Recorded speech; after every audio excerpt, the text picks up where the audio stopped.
Hello and welcome to PhDear Diary. My name is Andy Salkeld and this is my video blog whilst doing a PhD in psychology at Leeds Beckett University. As said last week, it's kind of a quiet time right now. Not a huge amount is going on because I'm working towards writing up my confirmation of registration, which is the document that comes at the start of a PhD that basically says what I'm going to be doing for the next 3-5 years, however long it takes to do. So a lot of what I've been doing over the past week has been kind of finessing that, writing up the bits that I haven't written already, and then kind of the thought that goes into that. So this week, my priority has largely been around writing up organisational structure. So this is whether an organisation is more mechanic or mechanistic or organic. And these kind of broadly relate to whether an organisation is tall or whether it is flat. And they come with various different aspects attached to them and can be measured through things like formalisation, standardisation, centralisation, and things like that. So where things are more standardized, so running a routine process again and again and again, where things are more formalized, where they're written down, kind of defined, laid out clearly, and where they are centralized, so everything kind of goes through the same channels with the same kind of structure to them. That is a more mechanistic organization. And the opposite is true. So where people have more individual responsibility, where the kind of the means matter less than the ends, as it were. How things are done doesn't matter as long as they get done. Those are more organic organizations. And I also started writing up about leadership and how leadership kind of plays a big part in shaping kind of the rest of an organization. And what I've been looking at really is how these mechanisms of influence interconnect. Because what I'm looking at in general is how organizational finance, so funding, revenue structure, the finance team in general, how that influences individual psychological outcomes. So this is very much how the finance at an organization level comes down and works at to affect people individually. And structure and leadership are two of the mechanisms, the others being culture and climate. So I've been writing these bits up, so I have now mostly finished the kind of background literature review kind of part of it, looking at the existing research and how all that supports what I'm wanting to do, showing that there is a clear niche that no one has looked at. Standard finance or day-to-day, the kind of general finance of an organization. People have only ever really explored shock finance, as it's referred to. And so kind of this is the point where you're proving your worth. You're proving what you're doing is important and why you should be doing it and so on. That's what I've been doing, and you'll be able to see Pika in the background. She's being quite fussy right now, and so she is probably just going to run around and be a nuisance because that is what cats tend to do. But yeah, so that's what I've been writing up. I've written all the background now, so what I need to do in this next stage is I'm now going to write up the experiments that I want to do. So I'll talk about the experiments in a bit, but one of the things I found out about when I was talking about leadership is what's called ethical leadership. And the definition of ethical leadership that kind of came up was it's about if leaders behave in a normative way. And this triggered stuff I talked about at the very beginning, how norms are both subjective and objective. There is subjective representations and there is objective kind of realities. And what made me kind of twig in this is it says if they behave in a normative way. But in cultures and in organisations, what is normative changes. And it depends on the organisation, it depends on the culture, it depends on everything that goes with it. And people's perceptions of that are also different. So if ethical leadership is connected to behaving in a normative way, and this is why I'm not sure if it's connected to this, but if it's behaving in a normative way, then the idea I'm kind of theorizing at present is if your leader behaves in the same way that your culture behaves, because I'm looking at the competing values framework, this is about, say, quadrants. So if your leader behaves like in the market quadrant, so this is someone that's unwilling to change but externally focused, or static, external, whatever. So the bottom quarter. So this is kind of the rational capitalist kind of quarter. If your leader is in that quarter and your business and its culture are in that quarter, does that qualify as ethical leadership? Because they are behaving as is expected through normative beliefs within their organisation. And therefore, does ethical leadership and what's been researched from ethical leadership link to that? So that's point one. Point two is kind of what I was going to get to later, is in the studies, is what happens if your leader is in that quadrant, so in the market quadrant, in the focused on external results, everything that goes towards that, but your business and the culture, what if they're in the clan quadrant? So that's diametrically opposed. So that's focused on focused on internal and change. So this is about people, growth, development. But if your leaders are all about money, like share represent market growth, etc., does that qualify as one, unethical leadership, and therefore everything that goes with that? Or two, does the fact that they are in different quadrants lead to a change in perception, in the way people think about the business and whether people fit in? Because obviously that leader is not going to be demonstrating normative beliefs, however, maybe delivering results. And does the kind of dichotomy that's present between the leadership and the kind of culture or climate, does that create more friction?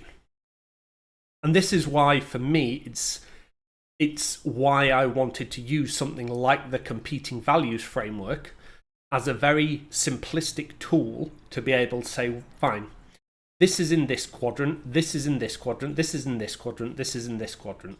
Some of them might overlap, some of them might not. But where there is overlap or where there is difference, is that, can we understand things from there? So is a business where everything sits in one quadrant, will that have a better or worse kind of through flow of finance through to outcome and so on? Now, this is a bigger question than just looking at organisational finance. This is a question to be kind of like, okay, well, where leaders don't align, are we seeing different results, and almost take finance out of the question? And that could be an extension later on. But so that represents a really kind of interesting and exciting kind of addition that I picked up just from reading those bits around ethical leadership and other types of leadership. Really came together and kind of added another layer, cementing why I'm happy using the competing values framework. The next bit that I was looking at is the experimental design. So what we have to do in the confirmation of registration is give an outline of the studies we intend to run. So my first study is going to be kind of, and I've talked about this, a cross-sectional kind of, it's a cross-sectional correlational study. So we're going to get a load of data on a load of these things, and we're going to see what the correlations are.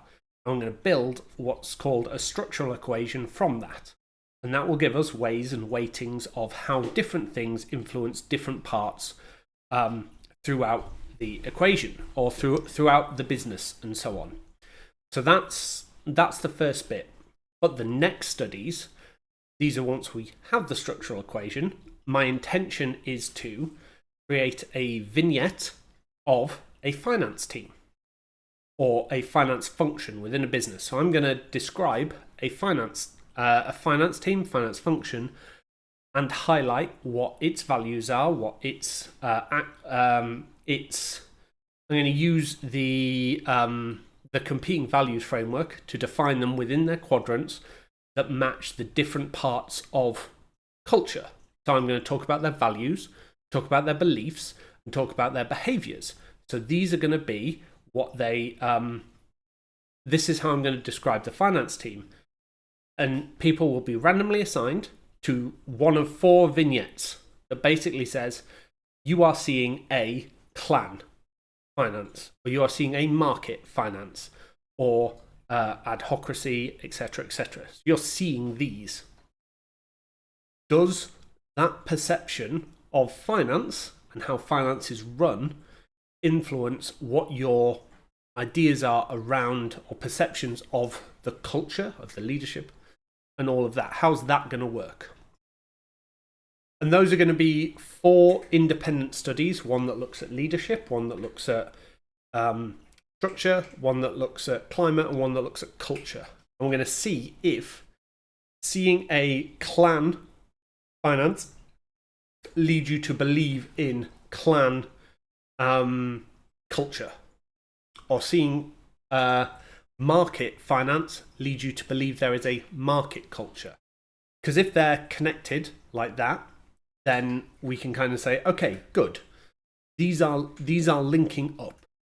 Finance is the way perceptions of finance are shaping beliefs and perceptions or assumptions about culture within the business. And that helps, that quasi-experimental allows us to kind of say, okay, well, this does exist. These do not exist, etc. And slowly we are building a kind of a robust picture of how finance, or any aspect of a business, is feeding down into the individual kind of outcomes. And the reason I'm not looking at the kind of outcomes in this study is mostly because those are kind of tried and tested. We kind of know how a bad culture leads to bad individual outcomes, how a climate of stress leads to increased stress in individuals. Those are understood, but we don't know how perceptions of finance change the perceptions of these aspects of a business. And that's why we start with correlational to see if things exist. Then we look at testing to say, how is this connected? Then we look at, then the idea would be to move on to kind of an actual interview base, maybe a qualitative study to say, okay, well, let's talk about your understandings of finance. Let's talk about this, and let's see how your experience of working with a finance team or working very distant from a finance team, let's see how those all come together, and let's see if this fits the same picture that we have created through our correlational studies and our quasi-experimental studies. Because the hope would be that we do develop a kind of a picture that builds up over time through different studies, and then what we do is we link them all together. And it's very strange kind of writing all this up now, because obviously I haven't done any of it, and I have to not predict, but I have to kind of say, well, this is the idea, this is where I'm going to start. I need a good idea to begin with. I need to see how it fits together. And that needs to be a big study, probably 500, 600 people, if not more.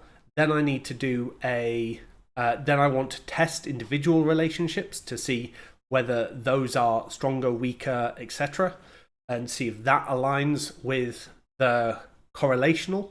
Then we can see, like later on, we do the interviews to understand them more in detail, and that will be refined based on kind of what's gone on and what we found out in the previous 5 studies.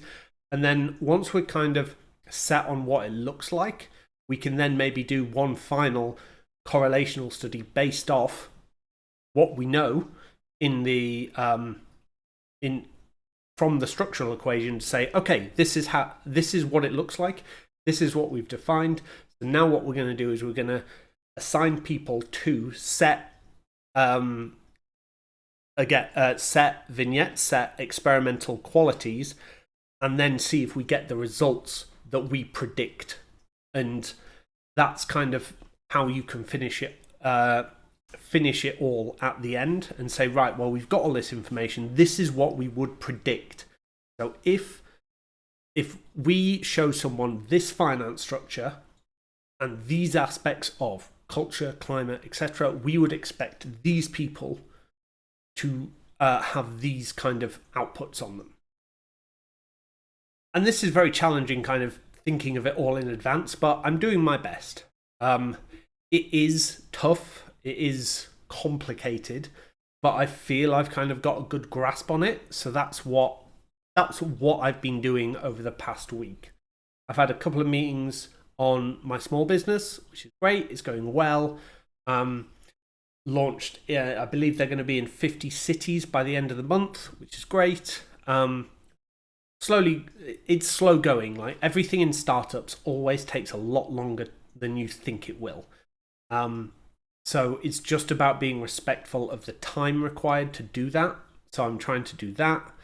I've been just busy with lots of things, just trying to keep things going and so on. So what I've agreed with my supervisor, because it is now Easter break, which I had no idea that's when it was, but it's Easter break now, so he isn't due to be in the university for 2 weeks. So for the next 2 weeks, I'm going to focus on writing up my confirmation. Then I have a meeting sometime in May to do my confirmation, and then I just get to crack on.